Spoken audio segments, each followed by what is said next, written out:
Bonjour tout le monde, c'est Paul Crypto Formation avec vous. J'espère que vous allez bien. Aujourd'hui sur la chaîne, on vous présente une analyse d'un projet crypto et les vidéos qu'on vous partage sur la chaîne ici même Crypto Recherche, c'est des vidéos de mon équipe à l'interne chez cryptorecherche.com qu'on se partage lorsqu'on analyse des projets. Donc, on a décidé de vous en partager quelques-uns à chaque mois pour que vous puissiez être au courant de ce qui se passe dans l'écosystème crypto. Donc, profitez-en. C'est comme si vous étiez dans l'équipe Crypto Recherche. Bonjour à tous, ici Mathieu, j'espère que vous allez bien et puis on se retrouve pour une nouvelle analyse. Donc l'analyse d'aujourd'hui va être concernant le protocole Berachain. Donc Berachain, qu'est-ce que c'est? C'est une blockchain de type Layer 1, je dirais similaire à tout ce qu'on connaît dans les Solana, Ethereum, Avalanche, etc. Donc en fait c'est vraiment un réseau d'infrastructures de Layer 1.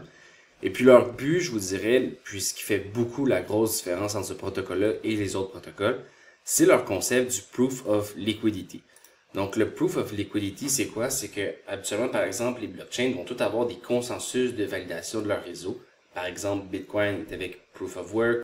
Donc, il faut des ordinateurs qui travaillent à trouver une réponse pour pouvoir obtenir la récompense du bloc. Donc, ça, c'est le Proof of Work. Après ça, on a le Proof of Stake. Donc, le Proof of Stake, ce que ça va demander, c'est qu'on prend une mise qu'on met en jeu pour pouvoir montrer qu'on est honnête face au réseau. Si on n'est pas honnête, on se fait slasher nos jetons qu'on met en stacking. Donc, on a tous les intérêts d'être honnête envers le réseau. Et puis, le Proof of Liquidity, je dirais, ça va ressembler beaucoup au Proof of Stake. C'est juste que la différence, c'est que la liquidité n'est pas seulement mise dans un contrat intelligent qui va être stationné, par exemple, pour la sécurité. C'est en fait, on prend cette liquidité-là qu'on met pour la sécurité du réseau, mais on l'apporte directement dans des contrats intelligents qui sont utilisés pour la liquidité de protocoles de finances décentralisées. Donc ça, je vous dirais, personnellement, je ne suis pas trop un fan de cette démarche-là. Je vous explique rapidement pourquoi. C'est que, présentement, si on va prendre l'exemple de ce qui se passe, par exemple, sur Ethereum, puis vraiment, pour vraiment comprendre c'est quoi la solution que Berachain essaie d'apporter, puis Berachain, comme je vous dis, leur but, c'est simplement faire en sorte que la liquidité n'est plus séquestrée dans des contrats intelligents de sécurité, mais que la sécurité contribue aussi à la liquidité. Cependant, je crois que c'est pas vraiment un réel problème. Puis mon explication ici est vraiment simple. C'est quand on va voir par exemple la TVL de Ethereum, on voit qu'on a par exemple presque 70 milliards qui sont pris dans les contrats intelligents. Donc après ça ici, si on vient voir par exemple, on a AAV, qui est un protocole leader du réseau Ethereum d'un point de vue DeFi. Donc par exemple, si je viendrais voir la TVL que lui ici là, on voit que AAV a quasiment 30 milliards de liquidités de bloquées dans ses contrats intelligents sur une chaîne qui en a à peu près 70 milliards. Donc presque la moitié des valeurs bloquées est dans les contrats AAV. Donc purement de la liquidité pour la finance décentralisée. Après ça, si on vient ici puis on regarde Lido par exemple, qui lui, on va dire, est un protocole de restaking ou de liquid staking, ce que ça permet de faire dans le fond, c'est que Lido est vraiment utilisé pour la sécurité. Et puis lui, on voit, il y a quasiment 20 milliards qui est mis dans ces contrats intelligents. Donc, ce qu'on peut comprendre, c'est qu'en deux protocoles, Ethereum a à peu près 50 milliards de dollars. D'un côté, qui va être utilisé dans la finance décentralisée pour apporter de la liquidité. Puis de l'autre côté, on a un 20 milliards qui, lui, contribue directement en valeur, on pourrait dire, de sécuriser le réseau. Puis la raison pourquoi j'explique ça, c'est que ici, Bera, leur argument, c'est de dire que présentement, la liquidité est fractionnée entre les protocoles de sécurité et les protocoles de finances décentralisées. Mais pour pouvoir atteindre ce que Ethereum a fait, on s'entend, ils ont beaucoup de chemin à faire parce que seulement le protocole en soi, Bera, présentement, vaut même pas 1 milliard de dollars. Et puis quand on vient voir, par exemple, dans la TVL, on se rend compte qu'ils ont environ 3 milliards de dollars dans le protocole. Donc, lui, dans son cas-ci, le 3 milliards représente autant la finance décentralisée que la sécurité. Donc, on s'entend, ils ont encore beaucoup de croûte à manger. Puis ce que je veux dire par là, c'est d'apporter une solution, comme de dire que la liquidité, ça devrait être la même pour sécuriser, puis pour la liquidité d'un protocole. Mais moi, je trouve ça un peu dangereux parce que vous l'avez vu, par exemple, Ethereum est déjà très en avance. Puis il y a une raison à ça, c'est que si demain matin, je sais pas moi, Lido se fait hack, bon, mais ça met pas en danger toute la finance décentralisée. Parce que si on se retrouve à avoir un jeton qui est utilisé pour la sécurité et la liquidité en même temps, mais s'il y a un problème sur un protocole de DeFi, par exemple, un protocole majeur de DeFi, ils sont volés des jetons Bera, mais tous les gens qui avaient de la liquidité qui était en stacking pour sécuriser le réseau, mais soudainement sont affectés par ce hack-là. Et puis aussi, à l'inverse, Si par exemple, j'ai des jetons BERA que je mets en stacking pour pouvoir valider le réseau, mais qu'après ça, je sais pas, moi, il y a un problème dans le réseau en général, ben ça affecte directement aussi tous les protocoles de finances décentralisées.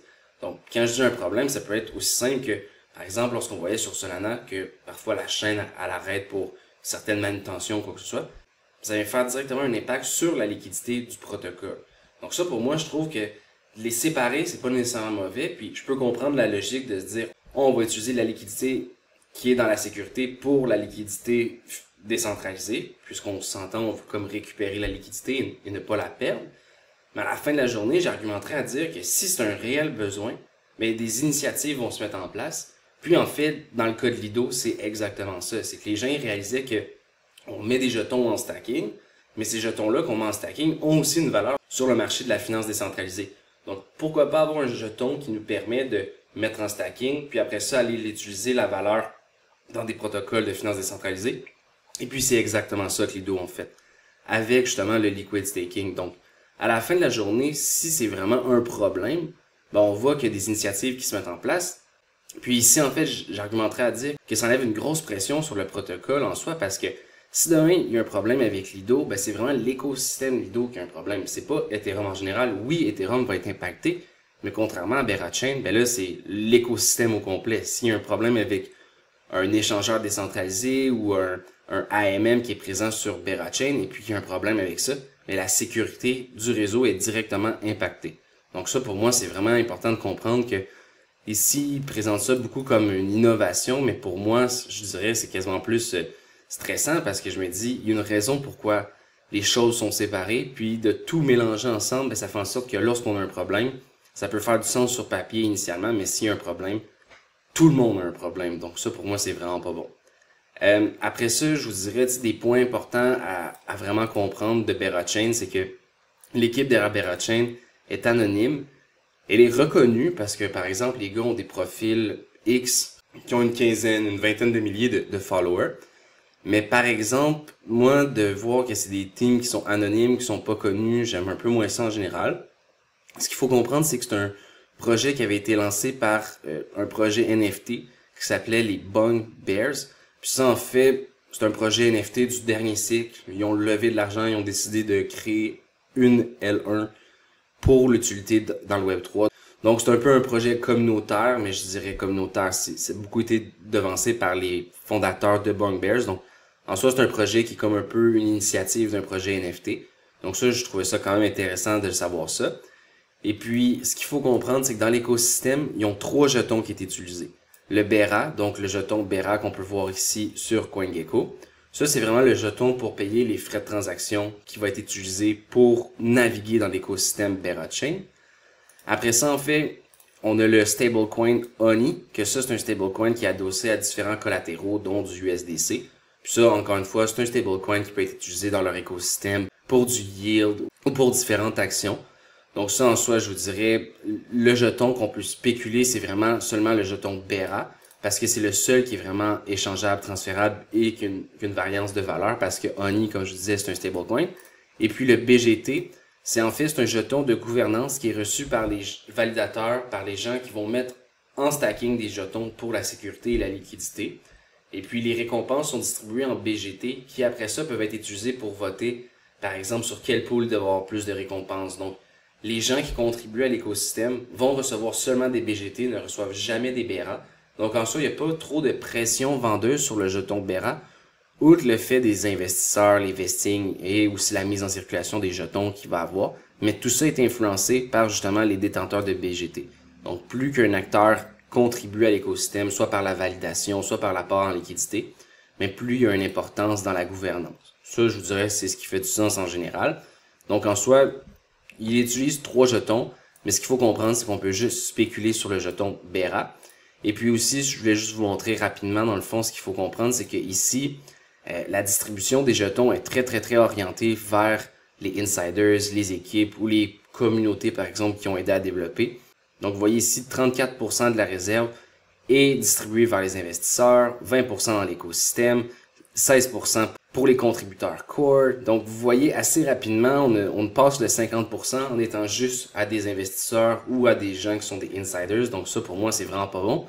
Puis si, en plus, on voit le airdrop qui avait fait énormément parler, qui avait donné énormément d'attentes, ben, seulement 0,25% est distribué de cette manière-là. Donc, c'est vraiment important de comprendre que les gens étaient très excités parce que c'était un projet qui avait levé environ 200 millions de dollars avec des VC, avec plusieurs individus. Et puis, il y avait un gros hype autour du fait que beaucoup d'argent va être distribué dans les airdrops. Mais finalement, on se rend compte que c'est à peine 0,25. Puis justement, si vous voulez avoir les noms de tous les investisseurs, les gens qui ont investi, ben, il y a beaucoup de VC qui sont autour. Donc, ça l'explique aussi beaucoup pourquoi la tokenomics est un peu designée de cette manière-là. Ils ont besoin de venir avantager les investisseurs qui ont contribué. Donc, c'est vraiment pour ça qu'on peut voir une tokenomics qui est designée de ce genre-là. Et puis, en soi, je dirais que c'est une tokenomics qui est assez simple dans le sens que c'est un jeton qui est utilisé pour payer des transactions, faire du stacking. Donc, en soi, je dirais que c'est vraiment une tokenomics qui ressemble à celle d'Ethereum. Il y a aussi un mécanisme de burn qui est mis en place en fonction des transactions pour brûler les frais de transaction. Donc, je dirais que c'est une tokenomics qui est très similaire à Ethereum. Et puis, tout comme Ethereum, on a une réserve qui est infinie. Je vous dirais, il y a aussi tout le volet, moi, qui me fatigue un peu, c'est lorsqu'on veut des détails sur l'inflation, lorsqu'on veut des détails sur les émissions, ben, c'est que tout va être voté par la gouvernance. Donc, à la fin de la journée, on peut pas établir un standard jour X maintenant. Qu'est-ce que ça va être pour la suite des choses? Tout peut changer. Puis, en plus que là, le airdrop vient tout juste d'arriver, donc, ils sont présentement en train d'être dans la phase un peu de recouvrement du airdrop. Et puis ça, je vous dirais, présentement, c'est quand même encourageant. Par exemple, si on regarde d'un point de vue prix, oui, on a eu une correction initiale suite au lancement, mais à date, le prix semble quand même bien se maintenir, donc trouver sa zone de prix. Puis après ça aussi, quand on regarde certaines données, comme par exemple les adresses uniques, on voit que c'est croissant. On voit aussi, par exemple, le nombre de transactions journalières qui se maintiennent aussi. Donc, ça, je dirais, c'est des éléments que j'aime observer justement après la mise en place d'un airdrop. Est-ce que soudainement, ça va vers le bas ou ça reste relativement stable? Lorsque ça reste relativement stable, puis je vous dirais, c'est la même chose ici pour la TVL, ben on voit que les gens, oui, ils étaient là pour farmer, oui, les gens étaient là pour recevoir le airdrop, mais à la fin de la journée, ils restent aussi sur le réseau. Donc ça, je vous dirais, c'est bon. Puis par exemple, lorsqu'on regarde ici la TVL, soit en USD ou en BERA, ben on voit que la courbe est assez constante dans le sens qu'elle semble se maintenir. Elle n'a pas juste simplement chuté après que le airdrop est arrivé. Donc ça, en général, c'est bon. On voit aussi que les applications sur la blockchain font des revenus. C'est pas les plus élevés, mais c'est quand même de quoi qui est important parce que si les applications font des revenus, ça veut dire qu'elles sont utilisées. Plus qu'elles sont utilisées, plus qu'elles peuvent développer des bons produits. Donc, des bons produits vont attirer plus de gens, qui vont apporter plus de revenus et ainsi de suite. Donc, je dirais pour ça, les données post-airdrop présentement sont quand même encourageantes. Ça veut dire que les gens ont l'air d'y trouver une certaine valeur sur la blockchain. Après ça, c'est sûr que d'un point de vue, je vous dirais, adoption, c'est toujours un peu le même jeu, dans le sens que, c'est un peu la conclusion que j'ai écrite, c'est que on a une nouvelle approche de consensus de validation, excellent. On est capable d'attirer des gens avec des promesses de airdrop, excellent. Mais après ça, est-ce que les gens vont rester? Est-ce que les développeurs vont arriver pour développer des applications? C'est tout le temps le gros défi de toutes les Layer 1, c'est vraiment d'être capable d'aller chercher un effet de réseau qu'Ethereum a eu. Mais là, après ça, toutes les Layer 1 veulent être compétiteurs à Ethereum et puis dire qu'ils font tout de mieux, que Ethereum, c'est que des défauts. Mais à la fin de la journée, c'est beau d'avoir des innovations, mais il faut absolument qu'il y ait un effet de réseau puis des gens qui utilisent le réseau pour des raisons précises. Parce que qu'on soit meilleur que être sur papier, mais qu'à la fin de la journée, si on n'attire personne, ben notre réseau sert à rien. Donc, moi, je pense que c'est vraiment ça la pierre angulaire de la majorité des L1, c'est que c'est parfait, tu sais, on a des belles promesses, puis c'est un peu ça ici que j'écris, c'est qu'on est à un point tournant clé. Ils ont réussi à avoir une certaine attention. Ils ont réussi à avoir des gens qui ont utilisé leur blockchain pour découvrir lors du airdrop, lors des testnets. C'est parfait. Mais maintenant, de construire une base d'utilisateurs qui va être durable, qui va revenir, qui va apporter de la liquidité, qui va apporter de plus en plus de gens, puis qui va créer un effet de réseau, que le réseau est vraiment utilisé, mais c'est extrêmement dur, puis ils sont vraiment dans un domaine où la compétition est très élevée. C'est un peu ce que je disais au début, c'est est-ce que Ethereum a réellement un problème de liquidité dans ses jetons, dans ses contrats intelligents, alors qu'on voit qu'environ la moitié de la valeur qui est bloquée dans des contrats intelligents est utilisée dans AAV direct. Puis après ça, on a une autre partie de la valeur qui, elle, on pourrait dire, c'est un peu la valeur économique du réseau, puis c'est même pas la valeur totale. il y a déjà, on pourrait dire, des projets qui viennent régler ce problème-là sur eux-mêmes. Donc, est-ce que c'est vraiment un réel problème pour les blockchains L1? La question se pose, mais personnellement, j'ai de la misère à voir c'est quoi la valeur de Berachain en ce moment. Surtout dans un écosystème où les Layer 1 sont très compétitives. On voit par exemple avec Solana. Après ça, on peut voir aussi les L2 qui sont extrêmement compétitives aussi. Donc, une L1 de nos jours ne compétitionne pas seulement avec les L1, elle compétitionne aussi avec les L2. C'est pour ça que c'est intéressant de voir souvent les L1 devenir compatibles EVM. C'est qu'ils savent que pour pouvoir survivre et attirer de la liquidité, d'être un peu une sangsue sur Ethereum va vraiment aider. Je dirais un des seuls réseaux qui a bien réussi sans avoir à devenir EVM, ça a été Solana. Et puis c'est probablement une des raisons pourquoi ça a bien fonctionné, c'est que Solana avait vraiment une manière de faire initiale. Ils ont apporté de la valeur avec leur chaîne à un moment où le marché aussi désirait leur type de produit. Donc ils ont eu un certain succès. Mais en soi, on voit la plupart des L1 vont toujours vouloir être EVM. Donc ça n'en dit long selon moi. C'est vraiment tout le temps un peu des attaques de vampires qui viennent essayer de se greffer au leader pour extraire de la liquidité en proposant un produit qui peut être intéressant. Mais le produit doit être intéressant et durable.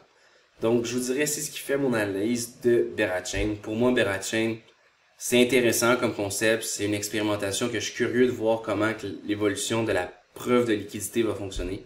Mais en soi, moi, c'est pas un jeton que je trouve intéressant. Donc, sur ce, j'espère que vous avez appris et puis à très bientôt.